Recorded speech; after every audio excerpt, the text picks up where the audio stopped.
ब्रह्मानन्दं परमसुखदं केवलं ज्ञानमूर्तिं द्वन्द्वातीतं गगनसदृशं तत्त्वमस्यादिलक्षणम् एकं नित्यं विमलमचलं सर्वधी साक्षिभूतं भावातीतं त्रिगुणरहितं सद्गुरुं तं नमामि।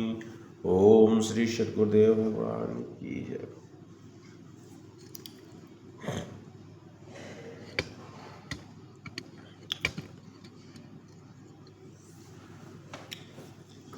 अष्टावक्र गीता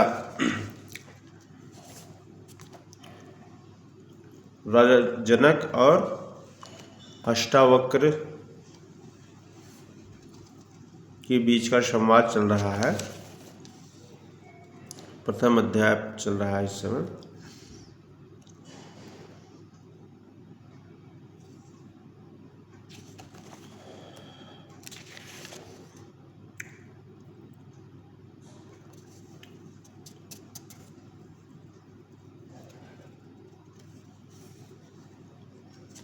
शिष्य प्रश्न करते हैं कि अज्ञान रूपी आत्मज्ञान रूपी अमृत पान किस प्रकार में करूं।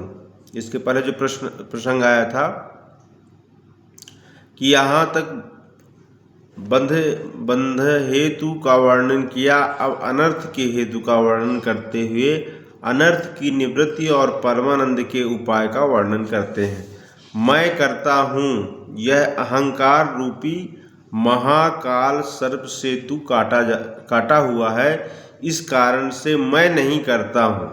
मैं करता हूँ मतलब अहंकार है, तो अहंकार रूपी सर्प से जब काटा जाता है तो मैंपन का जो अहंकार जो विष है वो हमको खत्म कर देता है।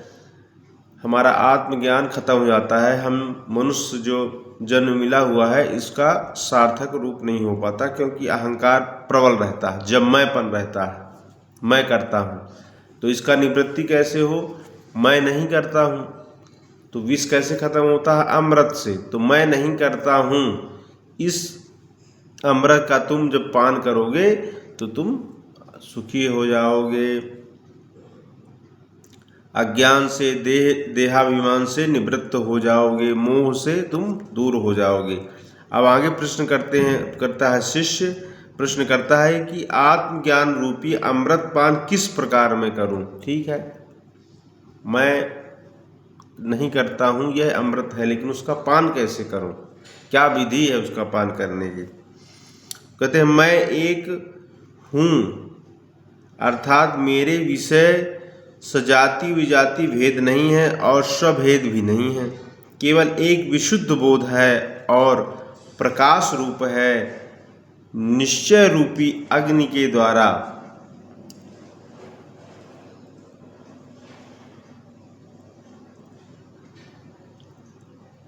अज्ञान रूपी वन को भस्म करके शोक मोह राग द्वेष प्रवृत्ति जन्म मृत्यु इसके नाश होने पर शोक रहित होकर के परमानंद को प्राप्त हो जाओगे। कहते हैं मैं एक हूँ, मैं अनेक नहीं हूँ, मैं परमात्मा का अंश हूँ, मैं एक ही हूँ। और सजाति विजातीय भेद भी नहीं हूँ, न मैं सजाति भेद हूँ, न मैं अच्छा हूँ न बुरा हूँ, न मैं सजाती हूँ न विजाती हूँ, न मैं धनात्मक हूँ न मैं ऋणात्मक हूँ, मैं एक ही हूँ। बस एक ब्रह्म, एको अहम द्वितीयो नास्ति, मैं एक ही हूँ। ऐसा जब निश्चय हमारे अंदर हो जाता है तो अज्ञान रूपी वन को भस्म करके, जो अज्ञान रूपी यह वन लगा हुआ है, जो हमें सही दिख रहा है कि वन का मतलब अज्ञानता, मैं कुछ कर रहा हूँ, ये जो सब कुछ कर रहा हूँ, जो कर्तापन मेरे अंदर है, ये पूरी तरीके से अज्ञान रूपी अग्नि से भस्म हो जाता है। तो इससे क्या होगा? मोह राग द्वेष प्रवृत्ति जन्म मृत्यु इसके नाश होने पर शोक खत्म हो जाएगा। जिससे हमारा बंधन है, जिससे हम बंधे हुए हैं, उसी से तो शोक बना हुआ है। वो जब हमारे अंदर से, जैसे अर्जुन को शोक क्या हुआ? मोह की वजह से। मोह हुआ क्यों? क्योंकि केवल सब में स्वजन ही देख रहा था, बस हो गया। सब कुछ मेरे और मेरे से जुड़े हुए लोग बस हैं, इसलिए वो युद्ध करने से कतरा रहा था। जो साधक होता है उसके अंदर भी ये सब चीज़ें प्रवृत्तियाँ होती हैं, कैसे मैं इनको छोड़ दूँ, कैसे इनको ख़त्म कर दूँ। तो यही वृत्तियाँ जो होती हैं, मैंपन जहाँ है ना, मैंपन है, मैं हूँ, मेरा है, मैं हूँ, जहाँ ये है वहाँ पे शोक होगा, राग होगा, द्वेष होगा, मोह होगा। तो ये जो होता है ये जन्म मृत्यु के चक्कर में डालने वाला। जब इस शोक मोह से तुम अलग हो जाओगे तो तुम स्वतः ही परमानंद को प्राप्त हो जाओगे। ये विधि बता रहे हैं। जब उन्होंने प्रश्न किया मैं परमानंद को कैसे प्राप्त हूँ भाई, तो ये विधि होती है। फिर आगे एक शंका फिर होती है उनको। यहाँ शिष्य शंका करता है कि आत्मज्ञान से अज्ञान रूपी वन के भस्म होने पर भी सत्य रूप संसार की ज्ञान से निवृत्ति न होने के कारण शोक रहित किस प्रकार से होऊंगा।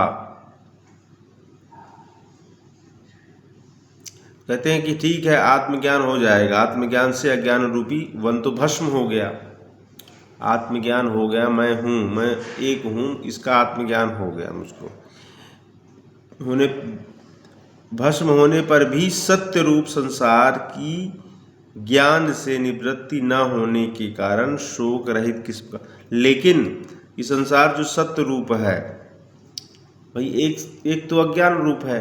कहते हैं कि संसार कैसा है, सत्य है, और दूसरा कहते हैं असत्य है। ये भी तो कहते हैं, को कहा है सत्य, झूठ का है को, जुगल प्रगल कर मानी। तो कोई कहता है कि संसार सत्य है, दूसरा कहता है संसार असत्य है।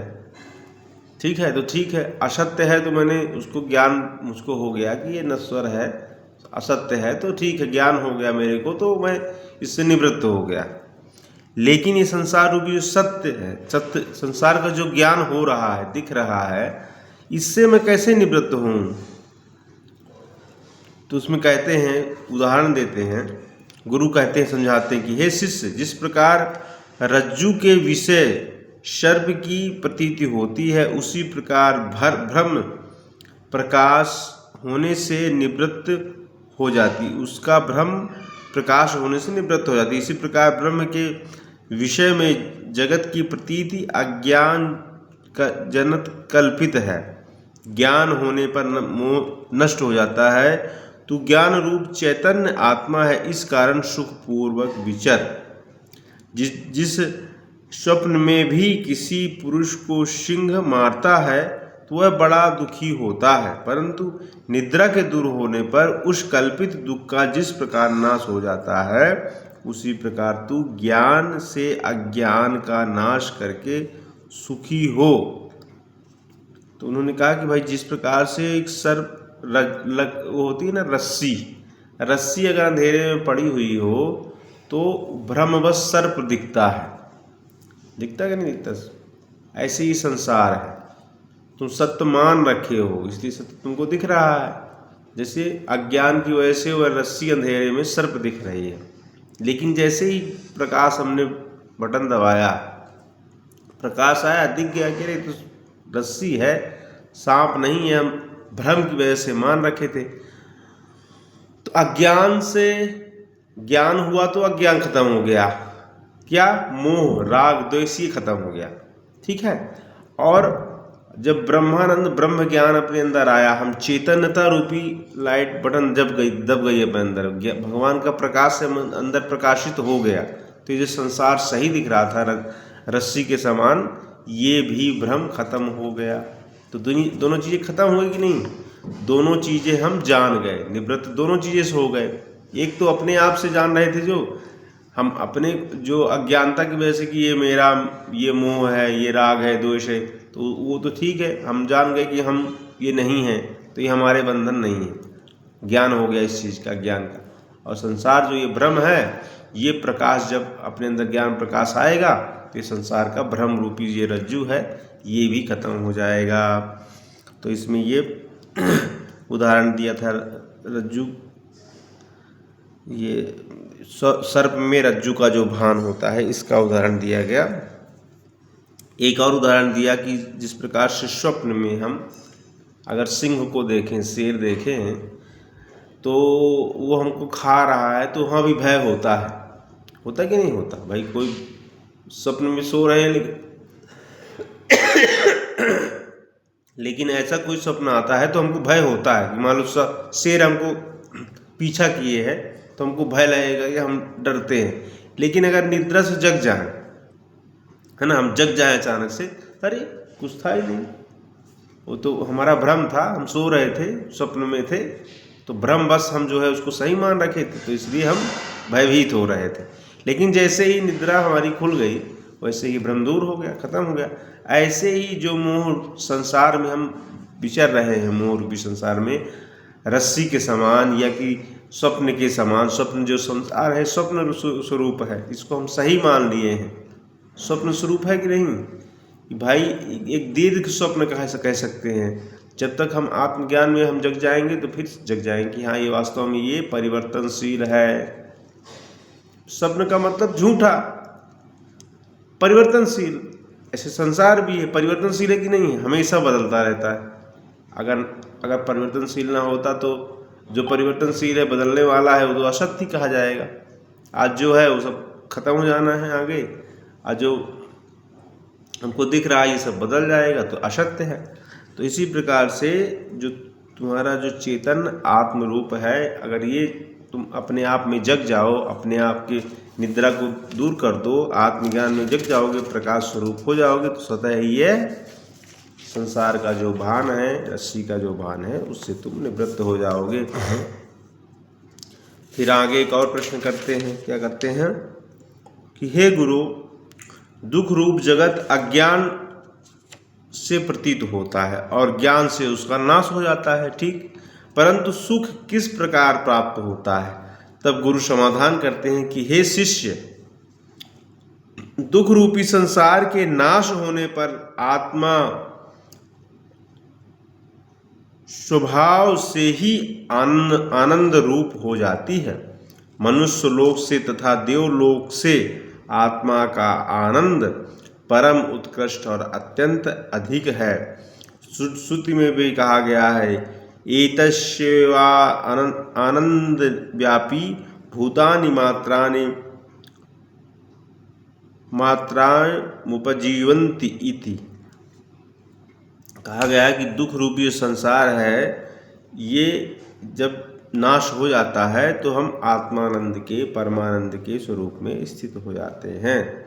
अब मनुष्य लोक से तथा देवलोक से आत्मानंद का आनंद ज़्यादा उत्कृष्ट होता है। मनुष्य लोक और देवलोक कहते हैं स्वर्ग, है ना, उन सब चीज़ों से भी आत्मानंद जो है ज़्यादा श्रेष्ठ माना जाता है।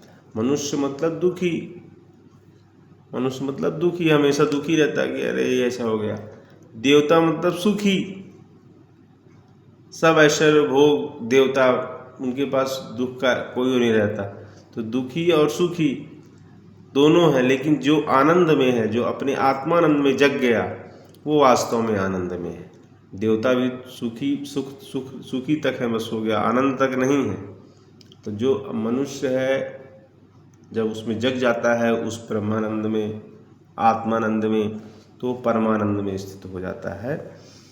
ठीक है, तो आज का हम लोग यही सत्संग पूरा करते हैं। ओम श्री सद्गुरुदेव भगवान की जय।